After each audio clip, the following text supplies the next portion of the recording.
लीजिए सुनिए। जयशंकर प्रसाद की लिखी कहानी चूड़ी वाली। वाचन समीर गोस्वामी का है। अभी तो पहना गई हो।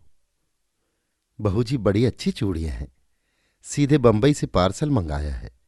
सरकार का हुक्म है, इसलिए नई चूड़ियां आते ही चली आती हूं। तो जाओ, सरकार को ही पहनाओ, मैं नहीं पहनती। बहू जी, जरा देख तो लीजिए, कहती ही मुस्कुराती हुई ढीठ चूड़ी वाली अपना बक्स खोलने लगी। वो 25 वर्ष की एक गोरी छरहरी स्त्री थी। उसकी कलाई सचमुच चूड़ी पहनाने के लिए ढली थी। पान से लाल पतले पतले ओठ दो तीन वक्रताओं में अपना रहस्य छिपाए हुए थे। उन्हें देखने का मन करता। देखने पर उन सलोने अधरों से कुछ बुलवाने का जी चाहता है। बोलने पर हंसाने की इच्छा होती, और उसी हंसी में शैशव का अलहड़पन, यौवन की तरावट और प्रौढ़ की सी गंभीरता बिजली के समान लड़ जाती। बहू जी को उसकी हंसी बहुत बुरी लगती। पर जब पंजों में अच्छी चूड़ी चढ़ाकर संकट में फंसाकर वो हंसते हुए कहती, एक पान मिले बिना ये चूड़ी नहीं चढ़ती, तब बहू जी को क्रोध के साथ हंसी आ जाती और उसकी तरल हंसी की तरी लेने में तन्मय हो जाती। कुछ ही दिनों से ये चूड़ी वाली आने लगी है। कभी कभी बिना बुलाए ही चली आती और ऐसे ढंग फैलाती कि बिना सरकार के आए निपटारा न होता। ये बहू जी को असह्य हो जाता। आज उसको चूड़ी फंसाते देख बहू जी झल्ला कर बोली, आजकल दुकान पर ग्राहक कम आते हैं क्या? बहू जी, आजकल खरीदने की धुन में हूं, बेचती हूं कम। इतना कहकर कई दर्जन चूड़ियां बाहर सजा दी। स्लीपरों के शब्द सुनाई पड़े। बहू जी ने कपड़े संभाले, पर वो ढीठ चूड़ी वाली बालिकाओं के समान सिर टेढ़ा करके, ये जर्मनी की है, ये फ्रांसीसी है, ये जापानी है, कहती जाती थी। सरकार पीछे खड़े मुस्करा रहे थे। क्या रोज नई चूड़ियां पहनाने के लिए इन्हें हुक्म मिला है? बहू जी ने गर्व से पूछा। सरकार ने कहा, पहनो तो बुरा क्या है? बुरा तो कुछ नहीं, चूड़ी चढ़ाते हुए कलाई दुखती होगी।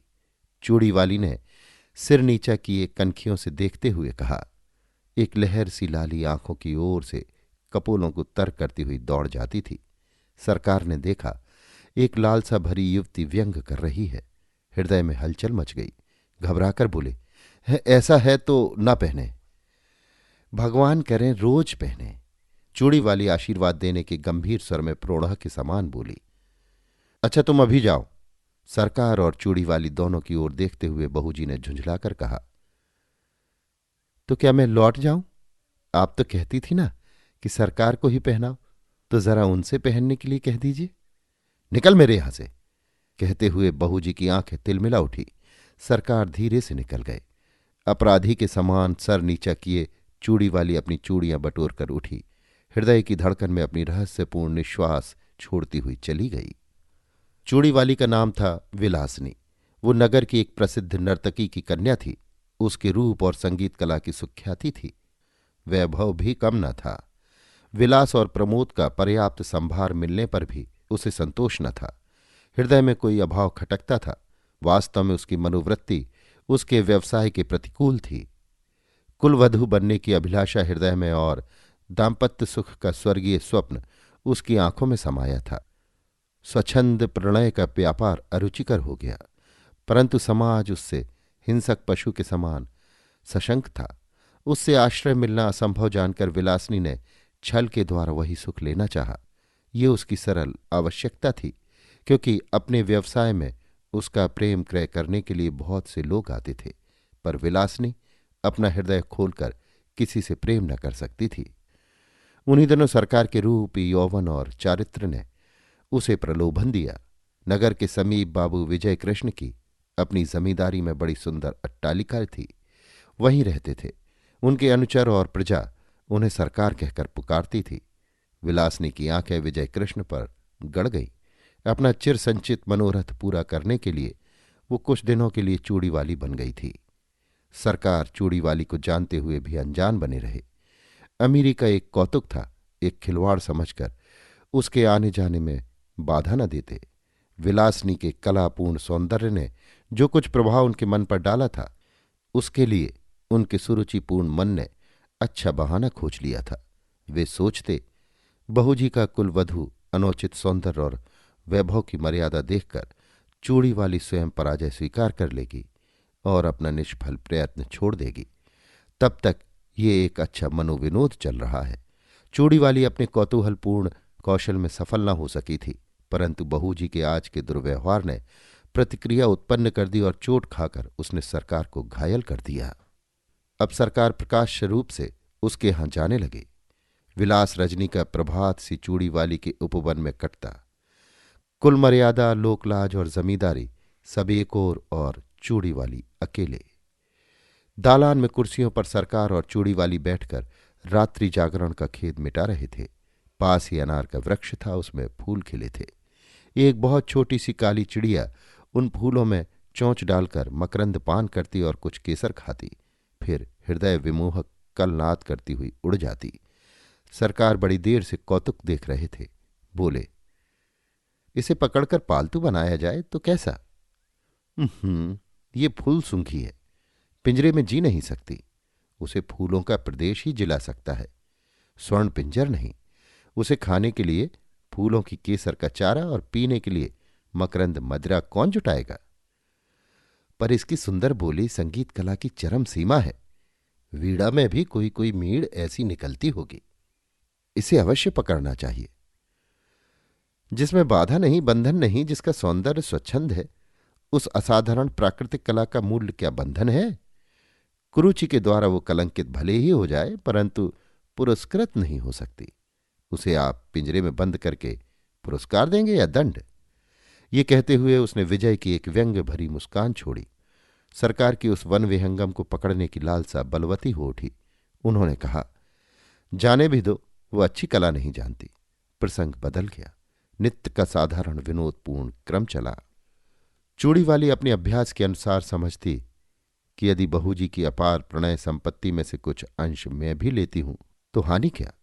परंतु बहू जी को अपने प्रणय के एकाधिपत्य पर पूर्ण विश्वास था। वो निष्क्रिय प्रतिरोध करने लगी। राजा क्षमा के भयानक आक्रमण से वो घुलने लगी और सरकार वन विहंगिनी विलासनी को स्वायत्त करने में दत्तचित्त हुए। रोगी की शुश्रूषा और सेवा में कोई कमी न थी, परंतु एक बड़े मुकदमे में सरकार का उधर सर्वस्वांत हुआ, इधर बहू जी चल बसी। चूड़ी वाली ने समझा कि उसकी पूर्ण विजय हुई, पर बात कुछ दूसरी थी। विजय कृष्ण का वो एक विनोद था। जब सब कुछ चला गया तब विनोद लेकर क्या होगा? एक दिन चूड़ी वाली से छुट्टी मांगी। उसने कहा, कमी किस बात की है? मैं तुम्हारी ही हूं और सब विभव भी तुम्हारा है। विजय कृष्ण ने कहा, मैं वैश्या की दी हुई जीविका से पेट पालने में असमर्थ हूं। चूड़ी वाली बिलखने लगी। विनय किया, रोई, गिड़गिड़ाई, पर विजय कृष्ण चले ही गए। वो सोचने लगी कि अपना व्यापार और विजय की गृहस्थी बिगाड़कर जो सुख खरीदा था उसका कोई मूल्य नहीं। मैं कुलवधू होने के उपयुक्त नहीं। क्या समाज के पास इसका कोई प्रतिकार नहीं? इतनी तपस्या और इतना स्वार्थ त्याग व्यर्थ है? परंतु विलासनी ये न जानती थी कि स्त्री और पुरुष संबंधी समस्त अंतिम निर्णय करने में समाज कितना ही उदार क्यों न हो, दोनों पक्षों को सर्वथा संतुष्ट नहीं कर सका और न कर सकने की आशा है। ये रहस्य सृष्टि को उलझा रखने की कुंजी है। विलासिनी ने बहुत सोच समझकर अपनी जीवनचर्या बदल डाली। सरकार से मिली हुई जो कुछ संपत्ति थी उसे बेचकर पास ही के एक गांव में खेती करने के लिए भूमि लेकर आदर्श हिंदू गृहस्थ की सी तपस्या करने में अपना बिखरा हुआ मन उसने लगा दिया। उसके कच्चे मकान के पास एक विशाल वटवृक्ष और निर्मल जल का सरोवर था। वहीं बैठकर चूड़ी वाली ने पथिकों की सेवा करने का संकल्प किया। थोड़े ही दिनों में अच्छी खेती होने लगी और अन्न से उसका घर भरा रहने लगा। भिखारियों को अन्न देकर उन्हें खिला देने में उसे अकथनीय सुख मिलता। धीरे धीरे दिन ढलने लगा। चूड़ी वाली को सहेली बनाने के लिए यौवन का तीसरा पहर करुणा और शांति को पकड़ लाया।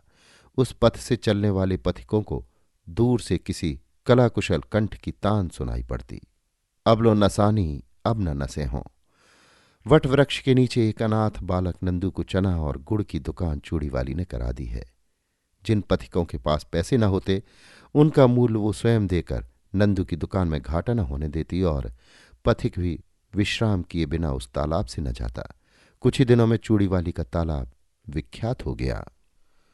संध्या हो चली थी। पखेरुओं का बसेरे की ओर लौटने का कोलाहल मचा और वटवृक्ष में चहल पहल हो गई।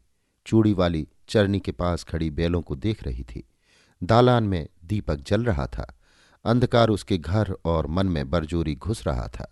कोलाहल शून्य जीवन में भी चूड़ीवाली को शांति मिली, ऐसा विश्वास नहीं होता था। पास ही उसकी पिंडुलियों से सिर रगड़ता हुआ कलुआ दुम हिला रहा था। सुखिया उसके लिए घर में से कुछ खाने को ले आई थी, पर कलुआ उधर न देखकर अपनी स्वामिनी से स्नेह जता रहा था।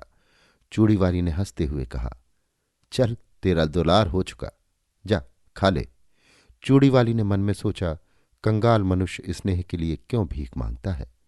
वो स्वयं नहीं करता, नहीं तो तृण विरुद्ध तथा पशु पक्षी भी तो स्नेह के लिए प्रस्तुत हैं। इतने में नंदू ने आकर कहा, मां, एक बटोही बहुत थका हुआ अभी आया है। भूख के मारे वो जैसे शिथिल हो गया है। तूने क्यों नहीं दे दिया? लेता भी नहीं, कहता है तू बड़ा गरीब लड़का है, तुझसे न लूंगा। चूड़ीवाली वटवृक्ष की ओर चल पड़ी। अंधेरा हो गया था। पथिक जड़ का सहारा लेकर लेटा था। चूड़ीवाली ने हाथ जोड़कर कहा, महाराज, आप कुछ भोजन कीजिए। तुम कौन हो? पहले की एक वैश्या। छी, मुझे पड़े रहने दो। मैं नहीं चाहता कि तुम मुझसे बोलो भी, क्योंकि तुम्हारा व्यवसाय कितने ही सुखी घरों को उजाड़कर शमशान बना देता है। महाराज, हम लोग तो कला के व्यवसायी हैं।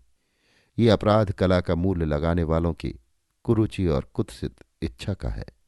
संसार में बहुत से निर्लज्ज स्वार्थपूर्ण व्यवसाय चलते हैं, फिर इसी पर इतना क्रोध क्यों? क्योंकि वो उन सबों में अधम और निकृष्ट है। परंतु वेश्या का व्यवसाय करके भी मैंने एक ही व्यक्ति से प्रेम किया था। मैं और धर्म नहीं जानती, पर अपनी सरकार से जो कुछ मुझे मिला उसे मैं लोक सेवा में लगाती हूं। मेरे तालाब पर कोई भूखा नहीं रहने पाता। मेरी जीविका चाहे जो रही हो, मेरे अतिथि धर्म में बाधा न दीजिए। पथिक एक बार ही उठकर बैठ गया और आंख गड़ाकर अंधेरे में देखने लगा। सहसा बोल उठा, चूड़ीवाली? कौन? सरकार?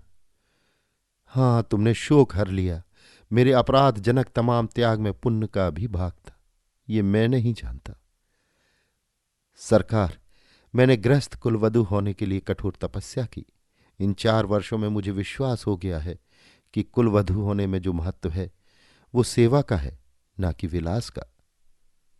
सेवा ही नहीं चूड़ीवाली, उसमें विलास का अनंत यौवन है, क्योंकि केवल स्त्री पुरुष के शारीरिक बंधन में वो पर्यवसित नहीं है। बाह्य साधनों के विकृत हो जाने तक ही उसकी सीमा नहीं। गृहस्थ जीवन उसके लिए प्रचुर उपकरण प्रस्तुत करता है, इसलिए वो प्रेय भी है और श्रेय भी है। मुझे विश्वास है कि तुम अब सफल हो जाओगी। मेरी सफलता आपकी कृपा पर है। विश्वास है कि अब इतने निर्दयी न होंगे। कहते कहते चूड़ीवाली ने सरकार के पैर पकड़ लिए। सरकार ने उसके हाथ पकड़ लिए। अभी आप सुन रहे थे जयशंकर प्रसाद की लिखी कहानी चूड़ीवाली। वाचन समीर गोस्वामी का था।